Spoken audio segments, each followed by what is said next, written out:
Hello friends, मैं हूँ रेखा सिंह। स्वागत करती हूँ आपका आपके अपने यूट्यूब चैनल ख्याल स्टडीज़ हब पर। 64th बीपीएससी इंटरव्यू की प्रिपरेशन में ही आज का ये वीडियो है हमारा। कल हमने डिस्कस किया था, देखिए जो इंटरव्यू है वो आपका दो पार्ट में डिवाइडेड होता है, आपका स्टैटिक पार्ट और आपका डायनेमिक पार्ट। ठीक है, कल हमने स्टैटिक पार्ट को डिस्कस किया था कि स्टैटिक पार्ट से कौन कौन से क्वेश्चन बन सकते हैं, कैसे उनको एडवांस में प्रिपेयर किया जा सकता है। स्टैटिक का जो वेटेज है दैट इज 75% और डायनेमिक का जो वेटेज होता है इंटरव्यू में वो 25% होता है। ठीक है, तो कल हम स्टैटिक को बहुत अच्छे से कवर कर चुके थे। आज हम डायनेमिक पार्ट को कवर करेंगे और देखेंगे कि डायनेमिक से क्या क्या पूछा जाता है, ठीक है, और इसको कैसे कवर किया जा सकता है। ओके, देखिए गाइज, ये जो पार्ट होता है डायनेमिक, ये बहुत इंपॉर्टेंट होता है क्योंकि इसी के थ्रू बोर्ड मेंबर आपकी रेशनैलिटी, आपका लेवल ऑफ थिंकिंग, ये सब चीज़ों को जज कर पाते हैं। ठीक है, तो ये जो पार्ट है डायनामिक, इसको आपको बहुत अच्छे से डील करना है। इसको भी पहले से तैयार किया जा सकता है। कुछ ऐसी चीज़ें होती हैं जो ऑन द स्पॉट अराइज होती हैं, बट आपने इनफ प्रैक्टिस कर ली है तो आप ऑन द स्पॉट अराइज होने वाले क्वेश्चंस को भी आसानी से डील कर पाओगे, राइट।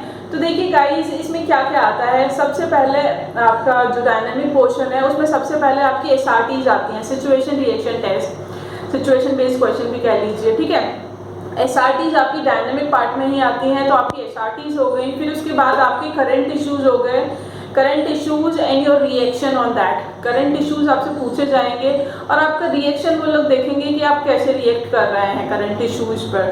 ठीक है, उसके अलावा कंट्रोवर्शियल इश्यूज भी इसी में आते हैं डायनेमिक पार्ट में। जो भी कंट्रोवर्शियल इश्यूज हैं, जो भी विवादास्पद मुद्दे हैं, ठीक है, और उन पर आपका ओपिनियन बोर्ड मेंबर जानने की कोशिश करते हैं। And then after whatever they feel like, ठीक है, उसके अलावा जो भी उनको अच्छा लगे वो पूछ सकते हैं। तो इस पार्ट को तो खैर हम नहीं कवर कर सकते हैं, बट ये जो दो तीन पार्ट हैं, आपका SRT, आपकी करंट इश्यूज एंड आपकी कंट्रोवर्शियल इश्यूज, ठीक है, इन तीनों पार्ट को हम पहले से कवर कर सकते हैं और एक अच्छी प्रिपरेशन के साथ हम इंटरव्यू में जा सकते हैं जहाँ पे हमें एज मिल सके दूसरे कैंडिडेट्स के मुकाबले में। ठीक है, तो मैं एक एक करके बता देती हूँ, आपको समझा देती हूँ कि इन तीनों पार्ट्स को कैसे कवर करना है। फाइन फ्रेंड्स, सबसे पहले देखिए SRT की बात आती है। Here comes the SRT situation. देखिए, हमने बहुत सारे सिचुएशन बेस्ड क्वेश्चन अब तक सॉल्व कर लिए हैं। मैंने बहुत सारे सिचुएशन बेस्ड क्वेश्चन आपको दिए, आपने आंसर्स किए, हमने डिस्कशन किया, आपने बहुत अच्छे आंसर्स दिए। बैलेंस्ड अप्रोच आप अपनाते हो। पहले कुछ कैंडिडेट्स बहुत गड़बड़ करते थे, इमोशनली चार्ज होकर आंसर दे देते थे। तो देखिए, आपने इसमें क्या क्या चीज़ों को ध्यान रखना है, ये चीज़ आप नोट कर लीजिए ताकि आपको हेल्प होगी जब भी आपसे सिचुएशन पूछी जाएंगी। देखिए गाइज, सिचुएशन पूछी इसलिए जाती है ताकि आपकी नर्वसनेस, आप स्ट्रेस ले रहे हो या नहीं, इस चीज़ को चेक किया जाए। आप किसी सिचुएशन में इमोशनली तो नहीं जा रहे हो, इमोशनली चार्ज तो नहीं हो जा रहे हो, ठीक है, रेशनल आंसर दे रहे हो या नहीं दे रहे हो, ये सारी चीज़ें चेक की जाती हैं। तो आपने क्या क्या करना है, सबसे पहले तो अवॉइड एक्सट्रीम डिसीजंस। जब भी आपसे SRT पूछी जाएगी तो आपको एक्सट्रीम डिसीजंस तो नहीं लेने हैं। ठीक है, आपने बैलेंस्ड जो पाथ है, बैलेंस्ड जो अप्रोच है उसको अपनाना है। स्ट्रेस नहीं लेना है। बोर्ड मेंबर्स को ये ना लगे कि आप स्ट्रेस में आ गए हो इस सिचुएशन को सुन के। ठीक है, स्ट्रेसफुल नहीं दिखना है आपने। उसके अलावा आपको इमोशनली चार्ज भी नहीं होना है। देखिए, आपका जो एरिया ऑफ ऑपरेशन है, जो आपका अधिकार क्षेत्र है, उसी के अकॉर्डिंग आपको रास्ता चुनना है और अपना आंसर देना है। एज पर लॉ जाना है हमेशा। ऐसा नहीं है कि भावनाओं में बह के कोई आंसर आपने दे दिया, कोई सिचुएशन पूछी जाएगी, क्योंकि आप जब अधिकारी बन जाएंगे तो आपके पास अथॉरिटी होगी, आपके पास पावर्स होंगी और आपको कानून के अकॉर्डिंग ही काम करना होगा। एज पर लॉ ही आपको जाना होगा। तो जब भी आपसे सिचुएशन पूछी जाएगी तो go as per law, like choose the path which is under your area of operation. ठीक है, राइट, एरिया ऑफ रिस्पॉन्सिबिलिटी आपका जो है अधिकार क्षेत्र है, उसी के अकॉर्डिंग आपने अपना आंसर देना है। एक्सट्रीम डिसीजंस नहीं देने हैं, ये चीज़ का ध्यान रखना है। होपफुल आपको वहाँ दिखना है, मोटिवेटेड दिखना है, स्ट्रेस नहीं दिखना है। जब भी आपसे सिचुएशन बेस्ड क्वेश्चन पूछा जाए तो एकदम काम रहिएगा, एकदम शांत, और सोचिएगा 1-2 सेकंड सोचने के बाद उसका आंसर अपने माइंड में फ्रेम करने के बाद अपना आंसर रखिएगा बोर्ड मेंबर्स के सामने, ठीक है। बैलेंस आंसर आपको देना है, दैट्स इट, उसके अलावा आपको कुछ नहीं करना है। तो ये कैसे होगा? जब तक आप ढेर सारी सिचुएशंस को प्रैक्टिस करोगे, चैनल ऑलरेडी आपको सिचुएशंस देता है, आप कहोगे तो फिर से हम सिचुएशन बेस्ड क्वेश्चन की जो सीरीज़ है उसे कंटिन्यू कर देंगे ताकि आपकी थोड़ी सी और प्रैक्टिस हो जाए, क्योंकि रिजल्ट अब अनाउंस होने ही वाला है, तो जल्दी आपको इंटरव्यूज फेस करने होंगे, राइट। तो गाइज इसका प्रैक्टिस ऐसे हो सकता है, ज़्यादा से ज़्यादा प्रैक्टिस कीजिए, और जब भी आप आंसर दें तो इन सब जो 4-5 चीज़ें हैं उनका ध्यान रखते हुए ही आपको आंसर अपना फ्रेम करना है। इमोशनली चार्ज नहीं होना है, एक्सट्रीम डिसीजंस नहीं लेने हैं, ठीक है, स्ट्रेसफुल डिसीजन नहीं लेना है, अपना एरिया ऑफ रिस्पॉन्सिबिलिटी जो आपका स्टैंडर्ड ऑपरेटिंग प्रोसीजर है उसी के अकॉर्डिंग जाकर आपको अपना आंसर देना है, गो एज पर लॉ। तो ये तो हो गया आपका SRT। अब उसके बाद बारी आती है आपकी करंट इश्यूज़ की, ठीक है। Current issues and your reaction. Current issues board members आपसे इसीलिए पूछते हैं ताकि आपको देश दुनिया के बारे में नॉलेज है या नहीं, आप करंट अफेयर्स पढ़ते हो या नहीं, ठीक है। जो ग्लोबल जो सिनेरियो है, जो वैश्विक मुद्दे हैं उनके ऊपर आपकी नज़र है या नहीं, तो आपका क्या ओपिनियन है उसके ऊपर, ठीक है। तो ये सब चीज़ें आप कैसे तैयार कर सकते हो गाइज? ये सब चीज़ें आप पढ़ के तैयार कर सकते हो। आप जो करंट इश्यूज़ हैं नेशनल इंटरनेशनल, उन पर अपनी नज़र बना के रखिए, उनका एनालिसिस कीजिए, ठीक है। जो भी इंपॉर्टेंट टॉपिक हैं उन्हें पेन डाउन कीजिएगा, ये एनालिसिस कीजिए और देखिए कि उनसे कौन कौन से क्वेश्चंस बन सकते हैं, ठीक है। ये चीज़ आपको करनी है। तो आप जब क्वेश्चंस तैयार कर लोगे तो फिर उनके आंसर्स भी अपने आप से मिरर के सामने बैठ के देने की कोशिश कीजिए कि हम कैसे आंसर्स, इसका क्या आंसर प्रॉपर हो सकता है। अगर आप ये नहीं करोगे तो at a time on the spot अगर आपसे कोई ऐसा करंट टॉपिक पूछ लिया जो आपने पढ़ा ही नहीं था, जो आपने इग्नोर कर दिया था, आपने सोचा कि इसको कौन पूछेगा, ये तो इम्पोर्टेंट नहीं दिख रहा है, और वो टॉपिक वहाँ पर पूछ लिया, तो आप नहीं आंसर कर पाओगे। या तो आप सॉरी कहोगे या तो आप कहोगे सर आई डोंट नो, ठीक है।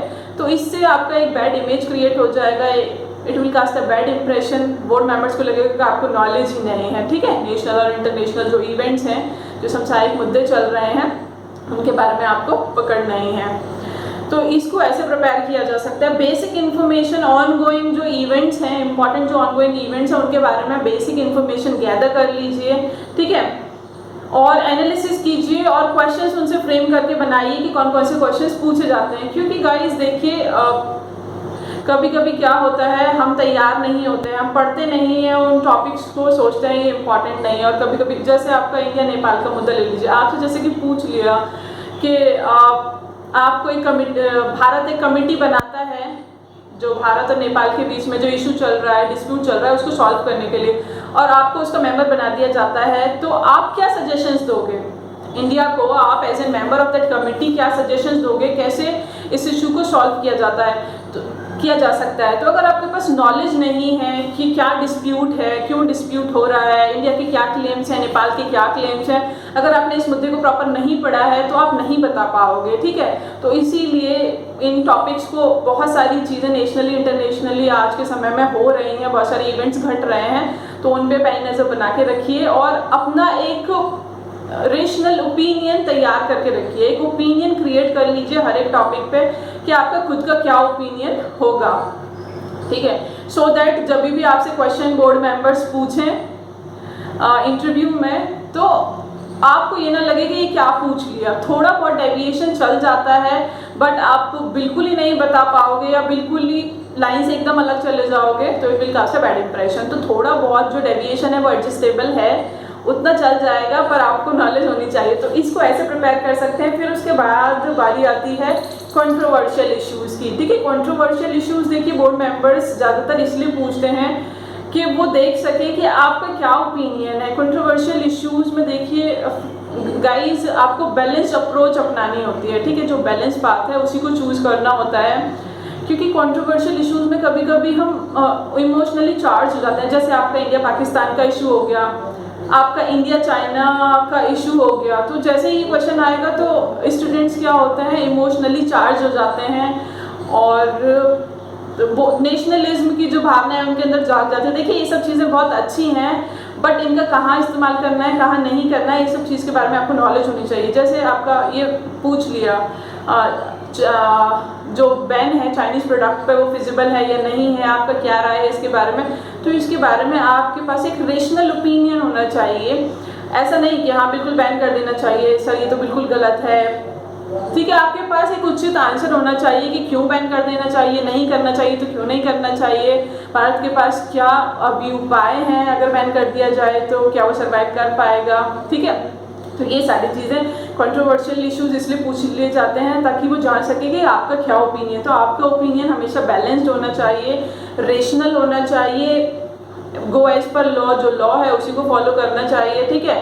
बैलेंस्ड अप्रोच के साथ आप आंसर दीजिए, ज़्यादा आपको टेंशन लेने की उसके अलावा ज़रूरत नहीं है, ठीक है। जीवंत होकर, उत्साहित होकर और मोटिवेटेड होकर, होपफुल होकर, चीयरफुल होकर आपको आंसर अपने देने हैं, रखने हैं, कोई भी टेंशन लेने की जरूरत नहीं। स्ट्रेसफुल आपको वहाँ बिल्कुल दिखना नहीं है, क्योंकि it's just like a debate हो रही है या फिर क्वेश्चन आंसर का सेशन है, बोर्ड मेंबर्स बैठे हैं आपसे क्वेश्चंस पूछ रहे हैं, you have to answer, nothing else that, ठीक है। तो अनुशासित रहें, ये आप चीज़ को ध्यान रखिएगा, जीवंत होकर और उत्साहित होकर आंसर दीजिएगा। इन तीनों चीज़ों को ऐसे कवर किया जा सकता है। अगर आपका कोई डाउट है तो आप मुझे कमेंट सेक्शन में लिखकर बताइएगा, ठीक है। उसके अलावा एक एक करके सारे टॉपिक्स को मैं कवर कराने की कोशिश कर रही हूँ फ्रेंड्स। इन तीनों टॉपिक्स को, डायनामिक पार्ट को कैसे कवर करना है मैं आपको समझा चुकी हूँ, फाइन। तो इसको कोशिश कीजिएगा कवर करने की। कोई डाउट है तो आप पूछ सकते हैं। वीडियो कैसा लगा लिखकर बताइएगा।